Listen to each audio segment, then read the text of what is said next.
It would be so much easier to lose weight if you weren't hungry all the time, wouldn't it? And if all those delicious foods didn't look quite so tempting. Appetite management is probably the key part of fat loss, particularly long term. I'm going to show you how you can manage your appetite and get those cravings under control. Hi, it's Ivana, helping you get lean and strong at any age. People often use the terms hunger and appetite interchangeably, and of course they're related, but they're not exactly the same thing. Hunger is a physiological response that's triggered by your body's need for nutrients and energy. It can be physical sensations like gnawing or grumbling in your stomach, and sometimes lightheadedness or weakness. The body releases hormones like ghrelin to stimulate you to eat. I always think of ghrelin, gremlin, turns you into a gremlin and you want to eat. Appetite, on the other hand, is much more psychological and subjective. It refers to your desire or craving for food. And it's often driven by emotional cues or emotions rather than an actual physiological need for food. We can't fully separate the physiological from the psychological. They are closely intertwined. But the way that I like to look at it is if you manage the physiological, the actual hunger, then it makes it a lot easier to deal with the psychological, that appetite that you have for food, and particularly your favorite treat foods. So I'm going to give you some tools to deal with both of those things. We know that there are genetic and biological influences on our appetite. People who are naturally slim tend to have lower appetites, more in line with their body size, whereas people who have been obese for a long time, maybe were even obese as children, will tend to have appetites that are out of proportion with their body size. So it's definitely harder for some people, and we can't overlook that. Those people who are naturally slim and dismiss obese people by saying they should just work harder are not really being fair, because for someone who is naturally of a heavier body size, it's much, much harder for them to fight against those urges. And those urges are much, much stronger for the food.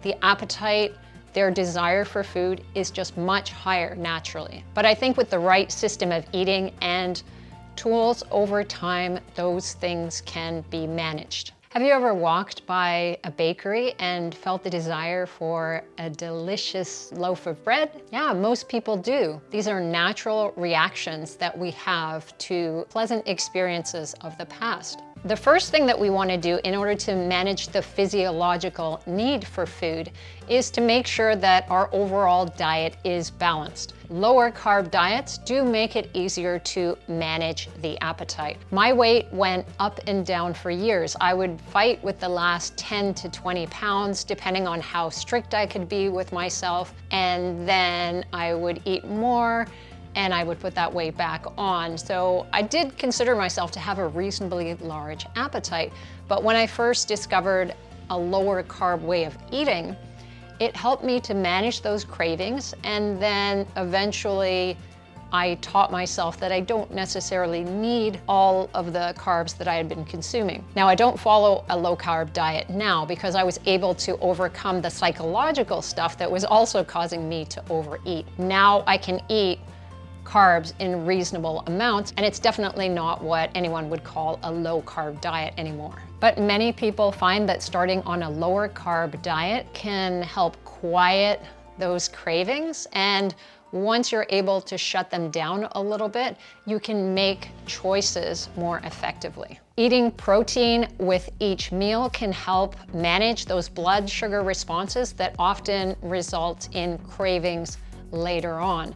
So for most people, about 25 grams of protein per meal can help balance things out. For people who do suffer from carb cravings, if they eat a large amount of carbs at one time without protein and a little bit of fat, they're probably not as satisfied, and later on they're going to develop cravings for other carbs. The most common pattern is in the evening after dinner. You're not quite satisfied, you're craving something later on. For the most part, the desire to have a dessert or something sweet in the evening, let's say an hour after dinner, is more psychological, and it's a habit rather than being physiological. Because if you've just eaten a relatively satisfying meal, say you've eaten 500, 600 calories, you've had your protein, you've had your fat, you're not truly hungry. That's part of what I tried to get people to understand. Most of us in this first world are lucky enough to not have to experience true hunger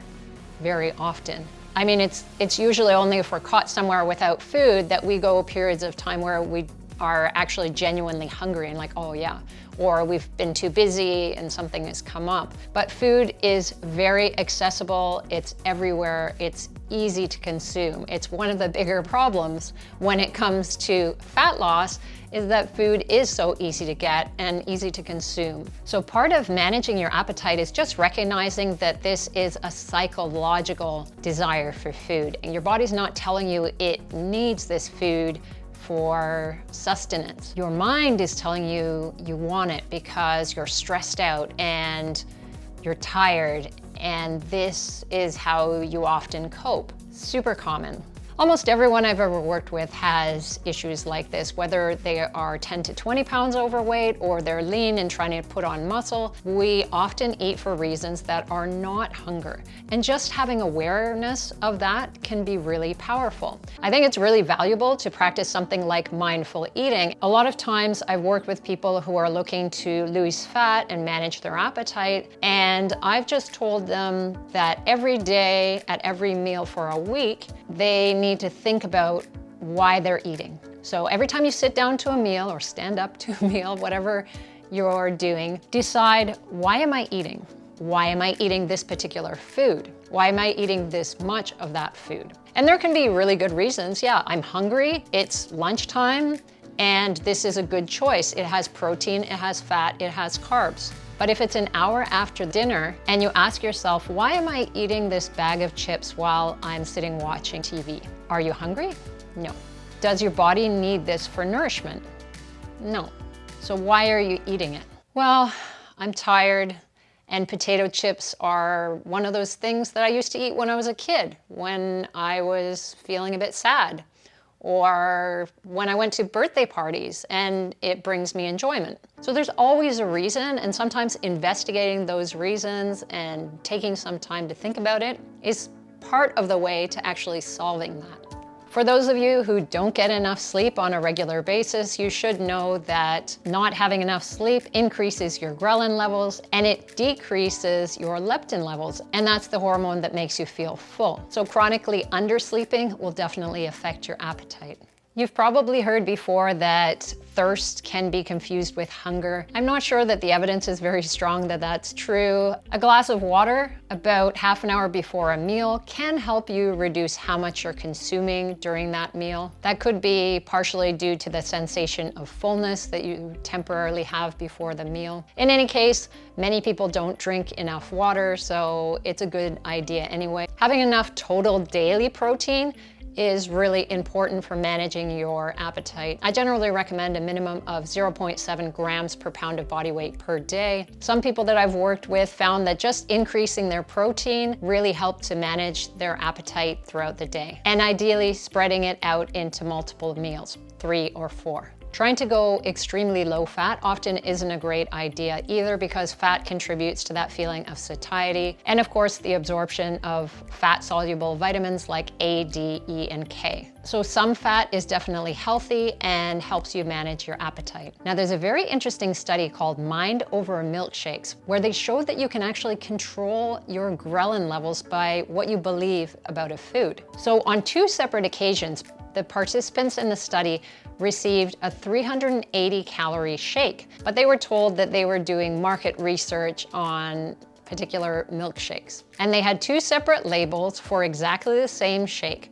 The first label showed a 620 calorie, very indulgent shake like liquid ice cream. And the second label showed an 140 calorie, very sensible diet sort of shake. And in both cases, it was the same shake. 380 calories. And what they found was when people were drinking the shake that they thought was very indulgent and filling, their ghrelin levels showed a much steeper decline. So they were more satisfied by that milkshake and their hunger levels were more decreased because they thought that that was a higher calorie item. We're not completely slaves to ghrelin. It can be managed by how we feel about a food. If we take the time to enjoy a food and see it as more satisfying, and hopefully you create a more satisfying meal for yourself, then your hunger levels will reduce. I actually do a little task in my online program, the Lean and Strong Academy, where I ask people to choose their favorite foods, both treat foods and healthy foods, and try to focus on having more of those things that they really enjoy. If you're eating foods that really satisfy you, your hunger levels are likely to decrease. Everybody's appetite is related to different things. Many people have trigger foods that are difficult for them to be around because they will just eat all of it. And for me, ice cream used to be that. I would have 2 tubs of Ben & Jerry's at a sitting, but now because I've gone through a process of dealing with the psychological stuff when it comes to food, I can have those foods around and I can eat them in small quantities. Practically everyone that I've worked with has those types of foods that are difficult for them to manage. And it may be a case of initially eliminating those altogether until you can work through those things psychologically and find the root of why you're using food in this way. Ideally, we want to reduce our physiological hunger by having adequate sleep and balanced nutrition, and that will help us deal with the psychological side. For years, I struggled with periods of binging on food, mostly treat foods like chocolate and ice cream. This was definitely psychological. I was upset because I had undiagnosed digestive issues and I couldn't exercise the way that I wanted to. I wasn't that healthy person I saw myself as before. And eating all those healthy foods like I was supposed to didn't help me, so it was very frustrating. And I ate lots and lots and lots of treats to try to make myself feel better. I was never genuinely hungry. I could eat a full dinner and then I would literally go out to the store because I didn't keep those treat foods at home, but I would go to the store and buy like a bag of chocolate and just eat it all when I got back. If you're wondering what other lessons I've learned over the years that have helped me stay lean without all the struggle, watch this video here.